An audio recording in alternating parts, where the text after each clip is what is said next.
Throughout this week, we've been looking at the Easter story. We've talked about how Jesus washed his disciples' feet in the upper room. And then we talked about how Jesus prayed in the Garden of Gethsemane to God the Father. And now we're at the point in the story where Jesus has allowed himself to be betrayed. And he's allowed himself to be arrested. And now he has to face criminal trial with the Jewish authorities and then with the Roman authorities because he's been arrested. And you can find out how these trials went in all four Gospels: Matthew, Mark, Luke, and John. But Matthew and Mark specifically tell us that during his trial with the Jewish authorities were finding it hard to stick a charge on him. It's hard to find a man who lived over 30 years of a sinless life guilty of anything. So what they did was they tried to get people to testify against Jesus. But Jesus lived his life in such a way that their stories never lined up. They couldn't really pin anything substantial onto Jesus. And so they just start throwing charges at him. One person says, well, I heard Jesus say that he was going to destroy the temple. And if you look at what Jesus actually said, he never said that. He said, you destroy the temple and I'll raise it in 3 days. And he was talking about his body, not the physical temple. And then the high priest charges him with blasphemy because he, as they say, he who was a man claimed to be God. But if you are God, it's not really blasphemy. So we see throughout his trial with the Jewish authorities that Jesus is innocent. Jesus has lived a perfect, sinless life, and they can't really find a charge against him, but they end up going with the charge of blasphemy, and then now they have to turn him over to the Roman authorities for his Roman trial. Why? Because the Jewish authorities, they didn't have the authority to crucify. Only Rome had that authority. And the Jewish leaders, they wanted Jesus dead, not just in prison. So they turned Jesus over to the Roman authorities. And it's interesting because at this point, they switched their charges from blasphemy, because they knew Pilate wouldn't care about blasphemy, to rebellion. They say, well, Jesus claims to be king of the Jews. Isn't that your job, Pilate? And isn't that your job, Herod? And so they changed the charges against Jesus, and they bring him before Pilate, the Roman authority in that area. And how does that trial go? Well, again, we see that Jesus is innocent. Pilate sees that he's innocent right away. He says over and over again in all four gospel accounts, I find no guilt in this man. I find no guilt in this man. But the Jewish leaders, they want him crucified. They want him to be found guilty. And it's at this point in the story that we're introduced to another character in the Easter story, and his name is Barabbas. And if it's obvious from these accounts that Jesus was innocent, it's obvious from these accounts that Barabbas was guilty, that he had already been found guilty.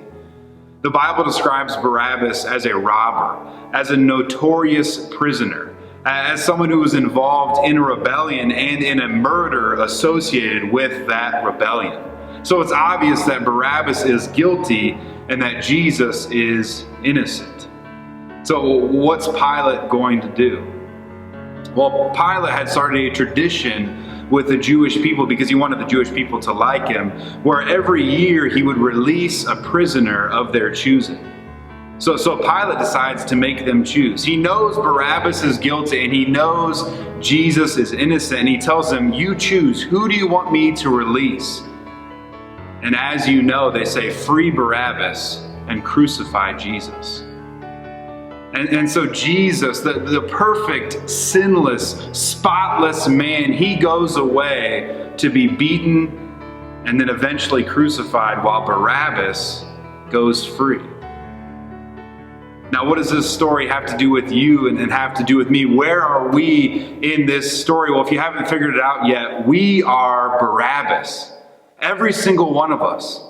Well, we are all guilty. None of us can stand before our Heavenly Father and say we haven't sinned against him or haven't sinned against someone else. But Jesus was found guilty that day so that we could go free. This picture of the exchange of Jesus, the innocent man, being punished and Barabbas, the guilty man, being set free, is a picture of what Jesus would accomplish for us on the cross, which is what we celebrate during the Easter season. And it's what we celebrate specifically on Good Friday. So don't forget to join us. Get on your campus's Facebook page tomorrow at 7 o'clock, and we're going to be going live to celebrate Good Friday together on Facebook. We're going to celebrate the hope that comes from the fact that Jesus, the innocent man, was found guilty so that we who are guilty could go free.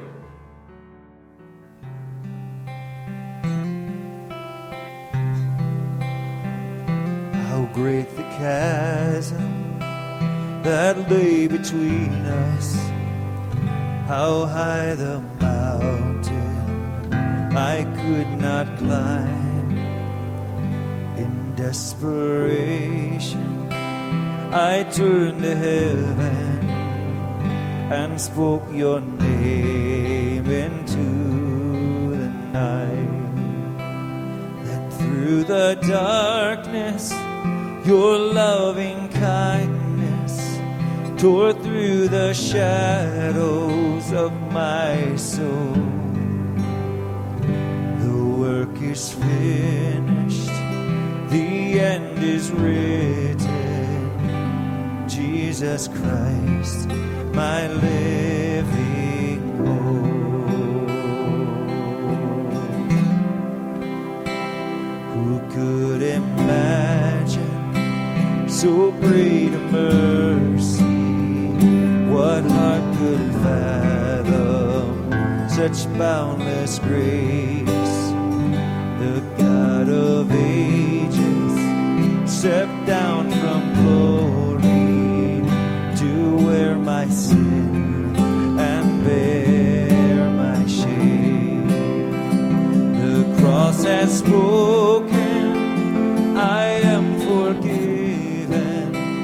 The King of Kings calls me his own. Beautiful Savior, I'm yours forever. Jesus Christ, my living hope. And hallelujah, praise the one who set me free. Hallelujah, death has lost its grip on me. You have broken every chain. There's salvation in your name, Jesus Christ, my living hope.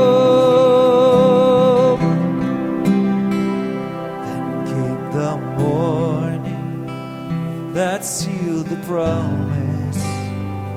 Your buried body began to breathe. Out of the silence, the roar